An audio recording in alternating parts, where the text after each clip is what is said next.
आप सभी का हार्दिक स्वागत।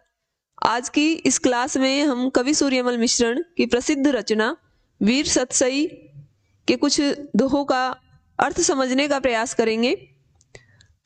इससे पहले हम थोड़ा सा वीर सतसई और कवि सूर्यमल मिश्रण के बारे में पढ़ लेते हैं।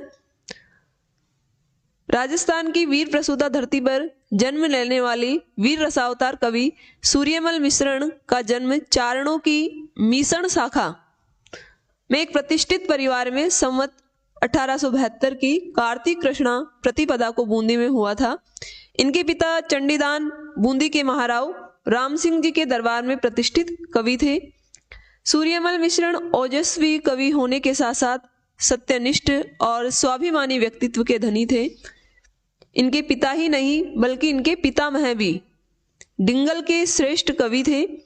सूर्यमल मिश्रण हिंदी, संस्कृत, प्राकृत, अपभ्रंश, डिंगल इन भाषाओं में पारंगत थे।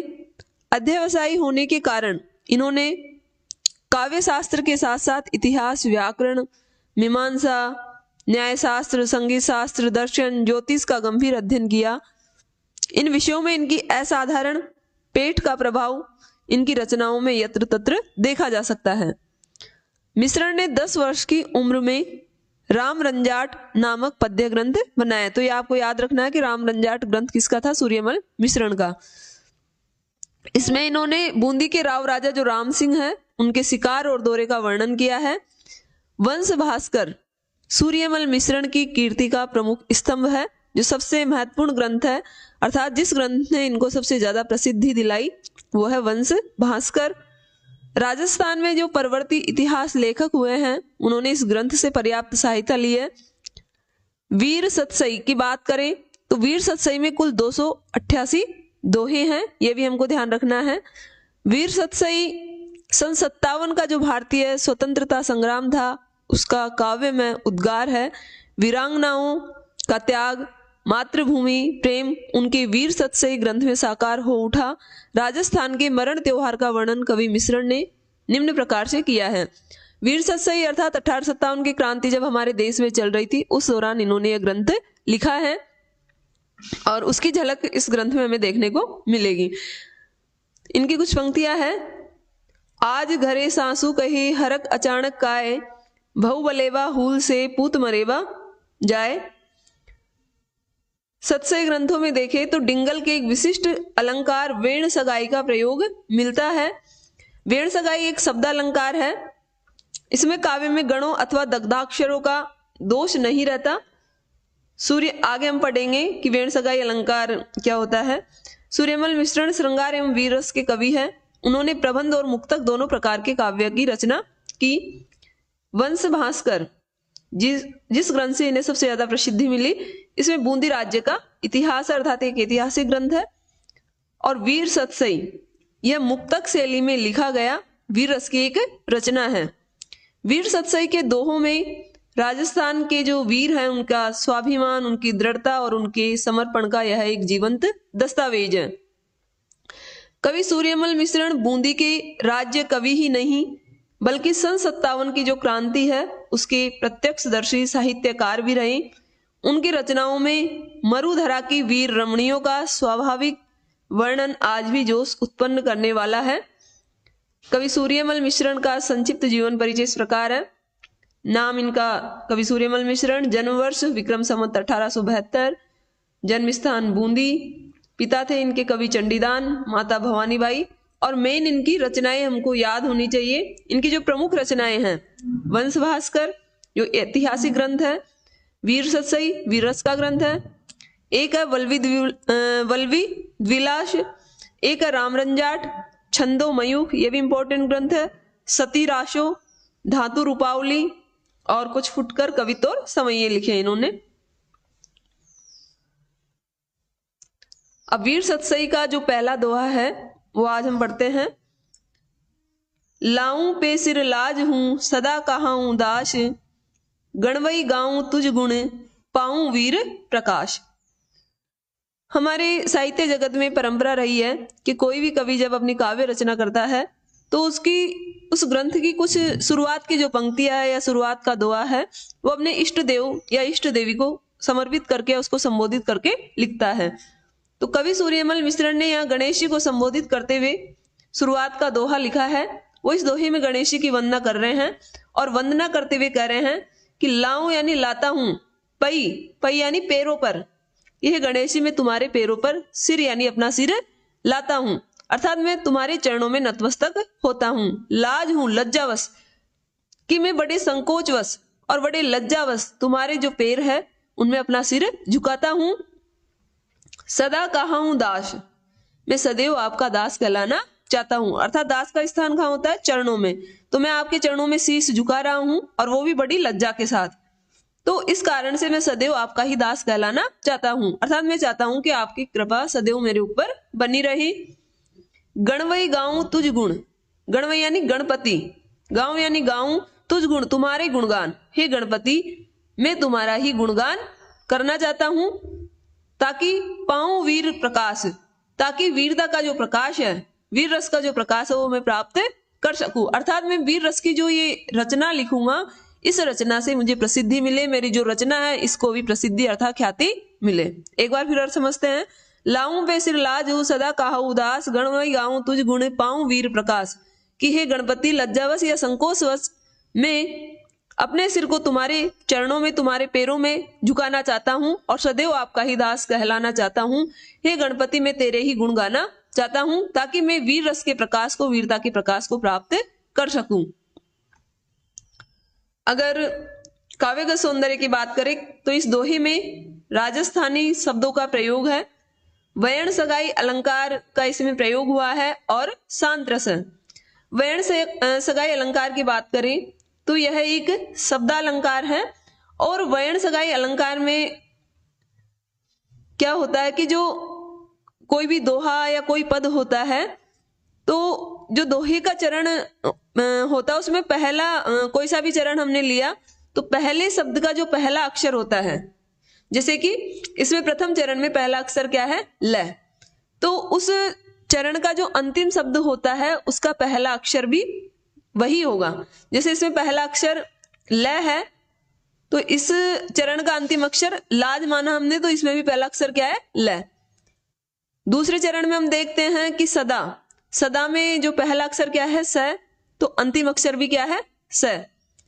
इसमें हमने देखा पहला अक्षर ग है तो अंतिम जो शब्द है उसका पहला अक्षर भी ग। इस तरह से वर्णों की आवृत्ति वर्ण सगाई अलंकार में होती है।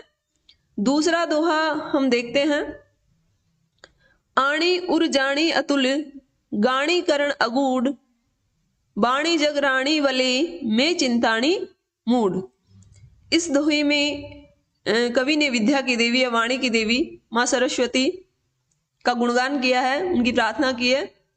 कवि कह रहा है मां सरस्वती से कि आणी उर जाणी अतुल, कि हे मां, अतुल यानी अतुलनीय, जिसकी तुलना नहीं की जा सके, कि आपकी जो महिमा है वो कैसी है? अतुलनीय है। तो जानी यानी जानकर, कि आपकी महिमा को अतुलनीय समझकर या जानकर। आणी उर, उर यानी हृदय में, आणी यानी लाया हूं, अर्थात मैंने हृदय से आपको याद किया है या आपको स्वीकार किया है। तो आणी उर जानी अतुल, कि आपकी महिमा को अतुलनीय समझकर मैंने अपने हृदय में आपका गुणगान किया है या मैं हृदय से आपका स्मरण कर रहा हूं। गाणी करण अगूढ़, गाणी यानी गुणगान कर रहा हूं। अगूढ़, हे मां सरस्वती आप क्या हो? अगूढ़, एक होता है गूढ़, गूढ़ यानी होता है अस्पष्ट चीजें और उसका उल्टा होता है अगूढ़, अर्थात स्पष्ट, जिसे छिपाया नहीं जा सके। गूढ़ तो जिसे छिपाया जा सके और अगूढ़ जिसे छिपाया नहीं जा सके, अर्थात बिल्कुल स्पष्ट। तो आप गूढ़ चीजों को, अर्थात जो अस्पष्ट चीजें हैं उनको अगूढ़ अर्थात स्पष्ट करने वाली हो। तो अस्पष्ट चीजों को स्पष्ट करने वाली हे मां सरस्वती, गाणीकरण, मैं आपका ही गुणगान कर रहा हूं। वाणी जगरानी, कि हे वाणी के जगत की रानी, हे वाणी की देवी मां सरस्वती। वलय में चिंताणी मूढ़, मूढ़ यानी मूर्ख, अपने आप को कवि यहां मूर्ख मान रहा है, मूर्ख समझ रहा है कि मैं मूर्ख। चिताणी का अर्थ होता है चिंतन करता हूं। कि वाणी जगरानी वले में चिंताणी मूड, कि हे वाणी के जगत की रानी माँ सरस्वती, मैं मूर्ख तुम्हारा ही चिंतन, तुम्हारा ही स्मरण करता हूं, ताकि आपकी कृपा दृष्टि मेरे ऊपर बनी रहे। इसमें भी वर्ण सगाई अलंकार का प्रयोग है। तीसरा दोहा है, वेण सगाई वालिया पेखी जे रसपोस, वीर हुताशण बोल में दिसे हेक न दोष। इस दोहे में कवि यह कहना चाह रहा है कि जब काव्य में वर्ण सगाई अलंकार का प्रयोग किया जाता है तो वर्ण सगाई अलंकार का प्रयोग करने से रस का पोषण होता है। काव्य में रस है उसका उत्कर्ष बढ़ जाता है। लेकिन मैंने कहीं इस जो काव्य को लिखा है, वीर सत्सई को लिखा है, इसमें कुछ कुछ जगह वर्ण सगाई का पूरी तरह मैंने प्रयोग नहीं किया, अर्थात इस परंपरा को मैंने नहीं निभाया। उसके बावजूद भी मेरे काव्य में कोई दोष नहीं दिखाई देगा, क्योंकि मेरे काव्य में मैंने किस रस का प्रयोग किया, वीर रस का। जो वीर रस है वो सारे दोषों को छिपा लेता है, ये कवि कहना चाह रहा है। तो कवि कहता है कि वेण सगाई वालिया, कि वेण सगाई अर्थात वेण सगाई अलंकार को वालिया यानी लाने पर, अर्थात काव्य में वेण सगाई अलंकार का प्रयोग करने पर, पेखीजे, पेखीजे यानी पोषण होता है, रस यानी रस का, पेखीजे रसपोष, पोष यानी पोषण, कि रस का पोषण होता है, अर्थात रस का जो उत्कर्ष है वो बढ़ जाता है। कि हमने कोई सा भी काव्य ग्रंथ लिखा या काव्य ग्रंथ लिख रहे हैं, उसमें कौन सा अलंकार प्रयोग कर रहे हैं, वेण सगाई। तो वेण सगाई अलंकार को उस काव्य में लाने पर, प्रयुक्त करने पर काव्य में रस का पोषण या रस का उत्कर्ष बढ़ जाता है।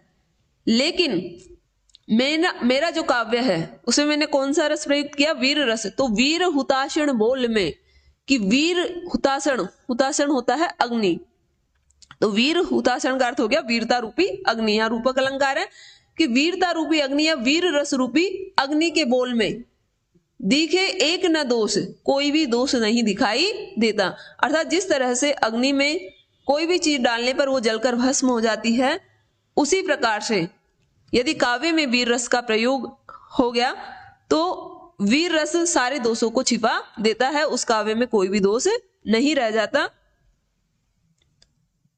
चौथा दोहा है, इसमें एक शब्द छूट गया, पहला शब्द रहेगा विक्रम। विक्रम वर्षा बीतियो गण चो चंद गुणीश, बिसहर तीर्थ गुरु जेठ बदी, समय पलट्टी शीस। इस दोहे में कवि ने जो 1857 की क्रांति, जिसका कवि प्रत्यक्षदर्शी रहा है, उसकी ओर संकेत किया है, तथा अपनी काव्य रचना जिस समय उन्होंने शुरू की उस समय को भी इन्होंने बताया है। कवि कह रहा है कि विक्रम वर्षा बीतियो, विक्रम संवत बीत जाने पर, और कौन सा विक्रम संवत, तो यहां पर तिथि दी है गण चो चंद गुणीश। गण चो चंद गुणीश का अर्थ होगा यहां पर 1914, कि विक्रम संवत 1914 के व्यतीत हो जाने पर, तो विक्रम संवत 1914 को अगर हम ईस्वी में बदलेंगे तो -57 करने पर ईस्वी सन आ जाएगा 1857, कि विक्रम संवत 1914 के बीत जाने पर अर्थात 1857 ईस्वी के समय तिथि है विषहर तीर्थ गुरु जेठ बदी। विषहर, विषहर बोला जाता सर्प को, नाग को, तिथि, नाग की तिथि कौन सी, नाग पंचमी को, गुरु यानी गुरुवार को, जेठ यानी जेठ का महीना, और बदी यानी होता कृष्ण पक्ष। तो ऊपर तो इन्होंने जो सन है या संवत है उसका उल्लेख किया है 1857 ईस्वी या विक्रम संवत 1914, और नीचे जो तिथि है वो है कि जेठ माह की जो बदी यानी कृष्ण पक्ष है उसमें गुरुवार के दिन, और गुरुवार को भी क्या थी, नाग पंचमी। समय पलटी शीश, शीर्ष स्तर पर समय ने पलटा खाया, अर्थात शीर्ष स्तर से तात्पर्य है जो शीर्ष स्तर पर उस समय किसकी सत्ता थी, अंग्रेजों की। तो अंग्रेजों की जो सत्ता है उसके विरुद्ध क्या हुआ, समय पलटने से तात्पर्य है कि उनके विरुद्ध जो जन विद्रोह है वो हुआ। तो इस तिथि को एक तो काव्य रचना की तिथि मान सकते हैं कि कवि काव्य रचना की तिथि उसका उल्लेख कर रहा है कि इस तिथि से मैंने अपनी काव्य रचना जो वीर सत्सई है उसकी रचना शुरू की। एक ये भी मान सकते हैं कि इस तिथि के दिन 1857 की क्रांति जब चल रही थी तो विशेष कुछ भयंकर विद्रोह हुआ था, इसलिए कवि ने इस तिथि का यहाँ पर उल्लेख किया है। समय पलटी शीश से हम ये ले सकते हैं कि शीर्ष स्तर पर जो अंग्रेज सत्ता थी तो समय पलटा, अर्थात यहाँ के जो लोग थे उन्होंने जो भयंकर विद्रोह है वो उनके खिलाफ किया। 5वां दोहा है, इक डंडी गिण एक री, भूले कुल सभाऊ, सूरा आल एस में, अकज गुमाई आओ। इक डंडी, इक डंडी का अर्थ होगा एक छत्र। एक री, एक का ही, एक से तात्पर्य यहाँ अंग्रेजों से, जो शीर्ष स्तर पर जो सत्ता थी वो किसकी थी, अंग्रेजों की। तो उस समय भारत में क्या था, एक री यानी एकमात्र जो अंग्रेजों की सत्ता थी उनका ही एक डंडी, एक छत्र राज्य था, कि भारत में एकमात्र अंग्रेजों का ही एक छत्र राज्य था। संपूर्ण जगह, संपूर्ण भारत में उनका ही डंका गूंजता था। इस कारण से क्या हुआ, भूले कुल सभाऊ, हमारे जो भारतीय योद्धा थे उनके डर से या अपने कुल स्वभाव, और जो वीर लोग हैं उनका स्वभाव क्या होता है, वीरता का, तो वे अपने कुल स्वभाव को, अपनी जो स्वाभाविक वीरता थी उसको भूले बैठे। और भूलने का कारण क्या था, अंग्रेजों का एक छत्र शासन। इस कारण से भूले कुल स्वभाव, वे अपनी वीरता का जो स्वाभाविक स्वभाव था, जो स्वाभाविक उनकी वीरता थी उसको भूले बैठे। और क्या कर रहे हैं, सूरा, जो वो सूरवीर है, आलस एस में, आलस यानी आलस्य में, एस यानी एसो आराम में, अकज बिना कामकाज किए, बिना किसी कार्य के, गुमाए यानी गुमा रहे, खो रहे, आओ यानी आयु, कि जो हमारे सूरवीर है वो अपनी वीरता को भूल बैठे हैं और आलस्य में, ऐसो आराम में, बिना काम काज किए अर्थात व्यर्थता में ही अपनी आयु को खो रहे हैं। उनकी उम्र ऐसे ही निकली जा रही है। अर्थात इस दोहे के माध्यम से कवि ने जो भारतीय सूरवीर हैं, जो भारतीय वीर हैं, उनमें वीरता का भाव जगाया है ताकि वो अंग्रेजों के विरुद्ध खड़े हो सके। आज की क्लास में इतना ही। धन्यवाद।